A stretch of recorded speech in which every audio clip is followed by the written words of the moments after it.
پیارے ہیں، اچھے ہیں، خوشی کی بات ہے، مگر ہونا وہ چاہیے جو امام ابی عبداللہ جعفر صادق علیہ السلام فرماتے ہیں۔ سن لیں محفلیں، نعرے، یہ باتیں نہیں آل محمد کو خوش کر سکتی۔ امام فرماتے ہیں کونوا دعاۃ للناس بخیرکم بغیر السنتکم، لوگوں کو دین کی طرف بلاؤ تو زبانوں سے دعوت دینے کی ضرورت نہیں، نہ سیمینار چاہیے نہ تقریریں چاہیے، اپنے اچھے عملوں سے ان کو دعوت، اچھے عمل دکھاؤ تاکہ دوسرے گروہ خود ہی فیصلہ کرے کہ ہم سے یار ان کے پاس سودا اچھا ہے۔ یا اگر حال یہ ہو کہ آپ نام ان کا لیں اور ان کی وجہ سے آپ زندہ، یقین جانیں غیر مسلم سب جانتے ہیں کہ اگر حسین علیہ السلام کی شہادت کا سہارا آپ کو نہ ملتا شیعت مر چکی ہوتی۔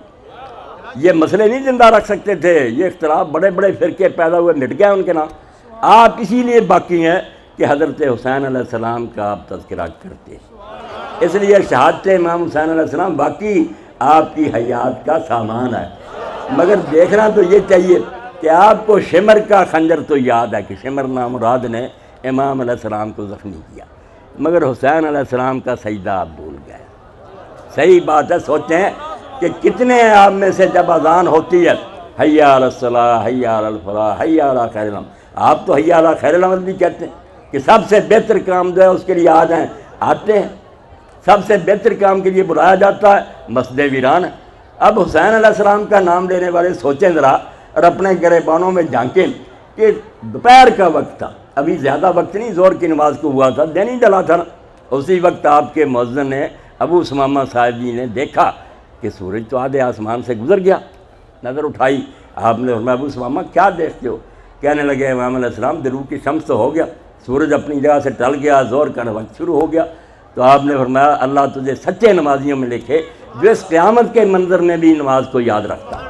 اور اس وقت کہا کہ ان لوگوں سے کہو کہ ذرا رک جائیں، نماز تو پڑھنے دیں، ظالموں میں یہ بھی موقع نہیں دیا۔ آپ نے 2 آدمی اپنے سامنے کھڑے کیے، جو 5-6 بچے تھے ان کو پیچھے کھڑا کیا، نماز شروع کی، اور جو سامنے کھڑے تھے حفاظت کے لیے ان میں سے ایک دوران نماز ہی شہید ہو گئے، ایک زخمی ہو کر بعد میں اجازت مانگی کہ امام علیہ السلام ہمیں اجازت دو کہ بجائے اب یہاں مرنے کے میں میدان جنگ میں شہید ہو جاؤں۔ اب ذکر ان کا کریں، نماز نہ پڑھیں، خدا کے لیے سوچیں، یہ پھر امام علیہ السلام کے ساتھ کوئی تعلق ہے؟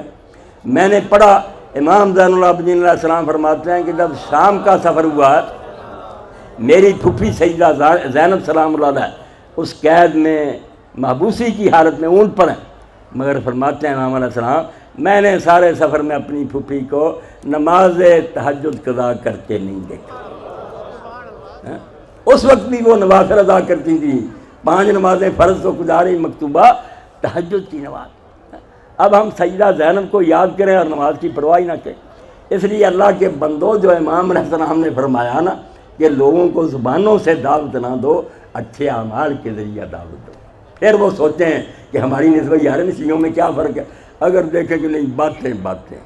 کوئی ان میں عمل نہیں، لے جاؤ منکم الاجتہاد والصدق والورع۔ امام صادق علیہ السلام فرماتے ہیں لوگوں کو تمہیں نظر آنا چاہیے کہ یہ سچے لوگ ہیں، پرہیزگار ہیں، عبادت کے شوقین ہیں، یہ منظر نظر آئے، آپ کو مناظروں کی پھر ضرورت نہیں، بحثوں کی ضرورت نہیں، گروہ در گروہ لوگ آئیں۔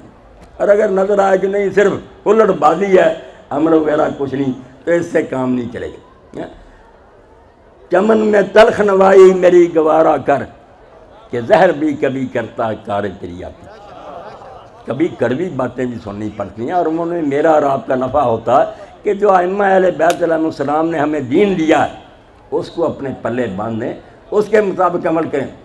امام محمد ابن اسحاق سب سے پہلے سیرت نگار ہیں، وہ لکھتے ہیں کہ مدینہ شریف میں 100 گرانہ تھا مسکینوں اور غریبوں کا، جنہیں یہ خبر ہی نہیں تھی کہ ہمارے سوتے کون ہے جو تھیلیاں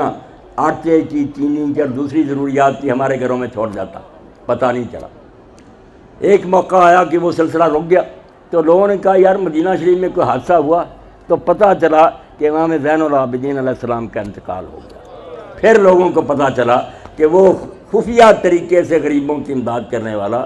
سید سجاد تھا علیہ السلام، جو سوئے لوگوں کے گھروں میں یہ چیزیں پہنچا دیتا تھا۔ اس لیے عمل ہونا چاہیے، ہمارے کردار میں کوئی روشنی اور نور نظر آنا چاہیے۔ پھر فکر نہ کریں، کوئی شیعوں کو برا نہیں کہے گا، اور نہ یہ نام برا ہے، مگر اگر نام شیعہ ہو کہ ہم پیروں علی علیہ السلام کے،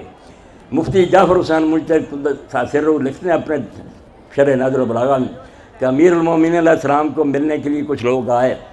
آپ نے اپنے خادم کمبر کے ذریعے پوچھا کہ پتہ کرو کون ہے، انہوں نے کہا ہم آپ کے شیعہ ہیں، ملنے چاہتے ہیں۔ آپ نے جھروکے میں سے دیکھ کر کہا کہ یہ میرے شیعہ نہیں ہیں، نہ ان کے ماتھوں پر سجدے کے نشان ہیں، نہ ان کے پیٹ فاقوں سے روزے رکھ کر پچکے ہوئے ہیں، یہ کون سے شیعہ جو مجھے ملنے کے لیے آ گئے؟ اس لیے سنی بنے ہوئے ہیں، پلے ان کے بھی کچھ نہیں، غیر مسلم ہمیں ذلیل و رسوا کر رہے ہیں بلا وجہ نہیں ہے۔ اللہ نے وعدہ کیا وَأَنْتُمْ رَأَوْنَ إِن كُنتُم مُؤْمِنِينَ، مومن ہوگے تو پھر تم دنیا میں غالب رہو گے۔ کئی پوچھتے ہیں کہ ہم غالب کوئی نہیں، میں نے کہا اللہ کہتا ہے کہ مومن ہوگے تو غالب ہو، جب مومن نہیں ہے اللہ کیوں مدد کرے؟ فضائے بدر پیدا کر،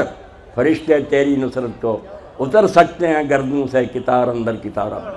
وہ فرشتے ریٹائر نہیں ہو گئے، نہ تھک گئے ہیں، اسی طرح لڑ رہے ہیں، اسی طرح بیج لگائے ہوئے ہیں، وہ لشکر آسمانوں پر آمادہ ہیں، مگر کوئی بدر جیسے آدمی تو لائے پھر ہی مدد کے لیے اترے، ورنہ کیوں اترے؟ خام اللہ پارٹی کیوں بنے کہ جب یہود نصارہ کے بھی کرتوت ہیں ان سے بھی ہمارے کرتوت برے ہوں؟ تم مسلمان ہو جنہیں دیکھ کے شرمائے یہود، تو ایسے مسلمانوں کی خدا کیوں مدد کرے؟ یہ دور بڑا بابرکت سمجھنا چاہیے۔ بچہ بھی گیا ایران کا دورہ کیا، میرا ہی شاگرد ہے، ماشاءاللہ پھر کر آیا، بتائے حالات رسالوں اخباروں سے پڑھتے ہیں، شیعہ سنیت کوئی شے نہیں۔ جو اسلامی انقلاب وہاں آیا اس سے ساری دنیا کے ایمان والے لوگ کسی گروہ سے تعلق رکھتے تھے، ان کو مسرت ہوئی، خوشی ہوئی کہ کم از کم ایک علاقہ تو ہے جہاں اللہ کے رسول کے دین کو نافذ کرنے کا عزم کیا گیا۔ اس لیے اس انقلاب کو آپ سمجھیں کہ امام علیہ السلام کی آمد کا یہ مقدمہ تمہید ہے، امام قائم کے ظاہر ہونے کا یہ سمجھیں کہ پیر تیار ہو رہا ہے، مگر اس کے لیے ہمیں تیار ہونا چاہیے کہ امام آئے تو ہم ان کی فوج میں شامل تو ہو سکیں، ہمارے کرتوت ایسے ہوں کہ ہمیں لشکری بنا سکیں، ورنہ اگر وہ کہیں لستا منی گوہدت مولائے ما، آقا کہہ دیں یار تو میرا کچھ بھی نہیں لگتا، تیرے ساتھ میرا کوئی تعلق اور نسبت نہیں، کیا پلے رہے گا؟